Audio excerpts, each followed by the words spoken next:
one political authority, in the nightmares of some, one fleet of black helicopters that is dispatched to land in our towns and on our schoolyards to suppress the sovereignty of individual states. It's not really world government primarily that I'm writing about in this book. Rather, what I'm talking about is global governance, which is different in the following way. It still allows for a multiplicity of governments, nations, states in the world. But at the same time, it depends increasingly on an international system made up of treaties, international law, institutions, and various arrangements whereby nations, in effect, pool their national authority in order to deal with certain problems that they cannot deal with all by themselves, and they can't deal with in small numbers. They are issues that we can only deal with if we get together all nearly 200 countries in the world through a system of increasingly effective global governance. So that is the big idea that the book attempts to describe and trace in narrative form. And it's not just a utopian dream. Global governance is a reality. We have it today. And I could use the balance of the time that Barbara has given me to point out people around this room who have contributed substantially to that. So I'm just going to pick out basically three proxies, people who are here this evening, but there are many more here as well who represent what I'm talking about. Two of them are Americans, Will and Julia Taft, a husband and wife team who have contributed substantially both to global governance and also to American leadership in establishing global governance as an increasingly effective reality in our life. Julia, through the work that she's done in the NGO world and in the United States government, particularly in the area of refugees and dealing with displaced persons, and Will through his work as ambassador to NATO and Deputy Secretary of Defense. And both of them have been friends and colleagues of mine for a long time. And the other example is Kamal Dervish, who apparently intends to ask the first question because he's poised right behind one of the microphones, so I'm already nervous, or have even more reason to be nervous. And Kamal is the administrator of the United Nations Development Program, also a veteran leader of the World Bank, somebody who's contributed substantially to the modernization of Turkey's economy and also Turkey's increasing identity as a European nation.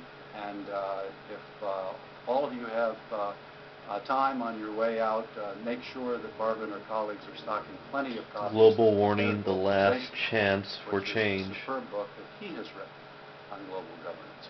So I single out these individuals just to demonstrate that not only is this idea alive and pretty well, I'll come to that point in a second, but it's represented here tonight by people who have been good enough to come out.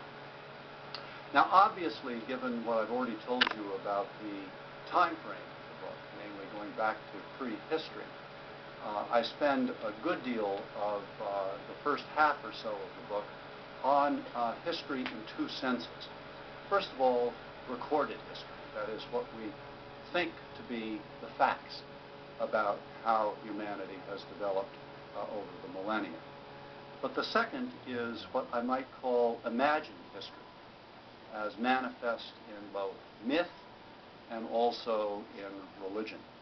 And there is a good deal about religion in this book, and I think that religion is a very important subject or set of subjects to understand when contemplating the subject of global governance for several reasons. One is that when you think about it, pretty much all the great religions of the world have embedded in them the idea that there is a connection between a harmonious divine or celestial order on the one hand and a harmonious earthly order on the other. And particularly during those long periods of history when we have rulers here on earth who claimed to rule by the writ of God, that is, by the divine right of kings, there was a certain logic to those rulers saying, Well, if God put me here to rule, and God rules the entire universe, it makes sense that I should rule all of the known world.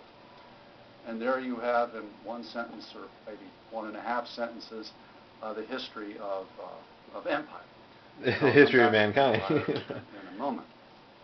Also, I have spent a good deal of time, and one of the fun things about working on this book, and a lot of the homework that I did started with books that I purchased here at Politics and Prose, was to read a lot about the history of religion. And while I wouldn't claim to have been comprehensive in my study of that, I delved fairly deeply, particularly into the Hebrew scriptures, because it's part of the culture that I know best. And one of the things that strikes me from my reading of religious history is that much of the story told in the Bible can be read as an allegory about the evolution of the human community as a single, very large, very complicated, and often quite dysfunctional family. Starting, of course, with Adam and Eve, and it is significant, I think, that the human family went only one generation, which is to say to Cain and Abel, before you had the first war, which was, of course, the fratricide committed by Cain against Abel. And perhaps one of the lessons of that is that all the wars of history have been fratricidal. They may have been international wars, but in a very real sense they were civil wars as well.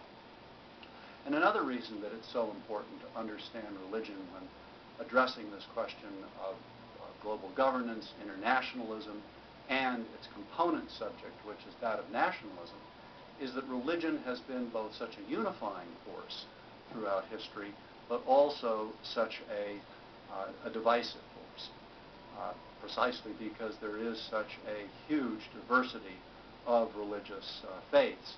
And religion is such an important component of the way in which we identify ourselves, both as individuals and also as part of communities. Returning to the Hebrew scriptures for just a second, because I do spend much of one chapter on this subject. A number of the stories in the Bible can be read as in effect, stories about how nations came to exist. And of course, in this sense, the archetypal or prototypical nation is Israel itself, which breaks away from empires. It breaks away from the empire of the pharaohs in Egypt and Exodus, and it breaks away from the Babylonian empire of Nebuchadnezzar in the story of the Tower of Babel. And it's a poignant story in many ways, because here you have many thousands of years ago a nation-state in the modern sense, carving out a homeland for itself and being free under its own king, only to then suffer from being washed over and over and over again by one wave after another of empires that took it over. Empires had the upper hand on nations for a long time. Israel came under the rule of the Persians, various Greek dynasties, the Romans, the Byzantines, a whole array of Arab regimes, the Mamluks from Egypt, the Ottomans, and of course ultimately and finally the British. And I try to deal with each of those empires as well as some others as well, including the Habsburgs and the Mongols. I particularly enjoyed learning a little bit about the history of the Mongols, who don't have the best of reputations, and yet have something in common with what I think is a benign and positive aspect of empire. And I say this with qualification, but it's an important point with regard to the thesis of the book.